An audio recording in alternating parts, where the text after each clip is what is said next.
हस्ताक्षर अभियान जो है वो बिहार में 3 विषयों पर जिस पर जनता के साथ सबसे बड़ा विश्वासघात हुआ है, वो 3 विषय हैं। जातीय जनगणना और उसके आधार पर समाज को सुधार देने का जो झूठा वादा किया गया वो, दूसरा जो दलित महादलित भूमिहीन परिवारों को जमीन देने की बात कही गई वो, और तीसरा भूमि सुधार के जरिए बिहार में भूमि की समस्या को सुधारने का जो वादा किया गया। इन तीनों वादों पर जनता के साथ बड़ा विश्वासघात किया गया है। पिछले 4-5 सालों से समाज में हर जगह सामाजिक राजनीतिक चर्चा के केंद्र में ये 3 बिंदु रहे हैं। पहला कि जातीय जनगणना होगा, सबका जीवन सुधर जाएगा। तो जातीय जनगणना तो भाई देश में जब होगा तब होगा, बिहार में तो 2 वर्ष पहले हो गया। होने के बाद बिहार सरकार ने ये कहा कि 94 लाख गरीब परिवारों को हम लोग 2-2 लाख रुपए देंगे। आज 2 वर्ष हो गए, 2 बजट आ गया, किसी को हम लोग की जानकारी में 1 रुपया भी नहीं मिला है। उसी तरह 2008 से सरकार ये कह रही कि दलित महादलित परिवारों के जो भूमिहीन लोग हैं उनको 3 डिसमिल जमीन दिया जाएगा घर बनाने के लिए। अभी तक 2.34 लाख लोगों को ही ये जमीन मिली है सरकारी आंकड़ों के हिसाब से। प्लानिंग कमीशन तो बता रहा है कि उसमें से भी आधे से ज्यादा लोगों को जमीन कागज पे मिली है। और तीसरा ये जो भूमि सर्वे का नया धन उगाही का सरकार का कार्यक्रम चल रहा है, इसमें कि भाई लैंड का डिजिटाइजेशन होगा, उससे भूमि विवाद खत्म हो जाएंगे, लैंड प्रोडक्टिविटी और वैल्यू बढ़ेगा। इसके नाम पर जो पिछले 4 वर्ष से डिजिटाइजेशन का काम चल रहा है, इसमें सरकार के जो अधिकारी हैं, मंत्री हैं, वंशावली बनाने के नाम पर, रसीद काटने के नाम पर, दाखिल खारिज जमाबंदी, इसके नाम पर हजारों करोड़ रुपए लोगों से वसूली हो रही है और कुल जमा 20% ही जमीन का भी डिजिटाइजेशन हुआ है।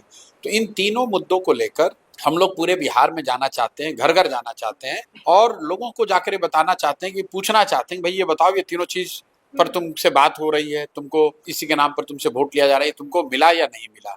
और इसकी शुरुआत मैं नीतीश कुमार के गांव कल्याण बिघा से कर रहा हूँ, क्योंकि कहीं अगर ये स्कीम लागू हुई है तो नीतीश कुमार के अपने गांव में तो जरूर लागू हुई होगी। अगर बिहार में भूमि सर्वे में या भूमि के दाखिल खारिज में जमीन में पैसा नहीं लग रहा है तो कल्याण बिघा में तो नहीं लग रहा होगा। तो इसलिए मैंने कहा कि भाई मैं कल्याण बिघा ही जाता हूँ और वहीं पर घर घर जाकर ये पूछूंगा कि भाई बताओ तुम्हें 2 लाख रुपया मिला कि नहीं मिला, और वहां के दलितों से पूछूंगा कि 3 डिसमिल जमीन मिली कि नहीं मिली, और वहां के सभी लोगों से ये पूछूंगा कि आपका जो जमीन का रसीद आप कटा रहे हैं या जो दाखिल खारिज करा रहे हैं, जमाबंदी भूमि सर्वेक्षण जो हो रहा है, वो क्या कल्याण बिघा में लोगों को राहत उसमें मिली है, उनको पैसा नहीं देना पड़ा है कि नहीं। इन तीनों विषयों को ले जाकर मैं कल्याण बिघा से शुरू करूंगा। मैं तो लोगों से जाकर ये पूछूंगा कि भाई आपको 2 लाख रुपया मिल गया क्या, क्योंकि नीतीश कुमार के अपने गांव में जब गरीबों को 2 लाख रुपया नहीं मिला तो इसका मतलब कि पूरे बिहार में लोगों को नहीं मिला। अगर नीतीश कुमार के गांव के दलितों को जमीन नहीं मिली तो पूरे बिहार के दलितों को जमीन कहां से मिल जाएगी। अगर नीतीश कुमार के गांव में लोगों को जमाबंदी और रसीद कटाने में पैसा लग रहा है तो दूसरे जगहों पर पैसे देने की बात भी सही मानी जाएगी। तो मैंने ये तय किया है कि मैं कल्याण बिघा जाऊंगा और हर घर जाकर ये सवाल को पूछूंगा। तो ये पूछने देखने जा रहे हैं मेरे साथ जनसुराज के परिवार से जुड़े हुए लोग।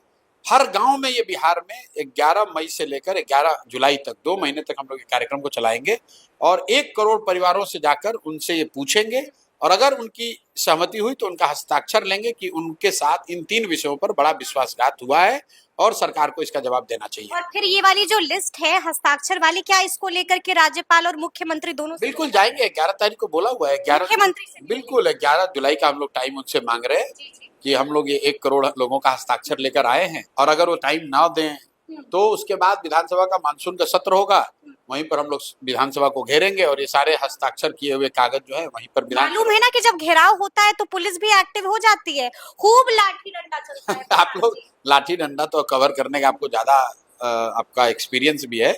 अभी तक तो लाठी डंडा हम पर नहीं चला है, लेकिन अगर चलाए तो कोई दिक्कत नहीं है। जनसुराज के लोग डरने वाले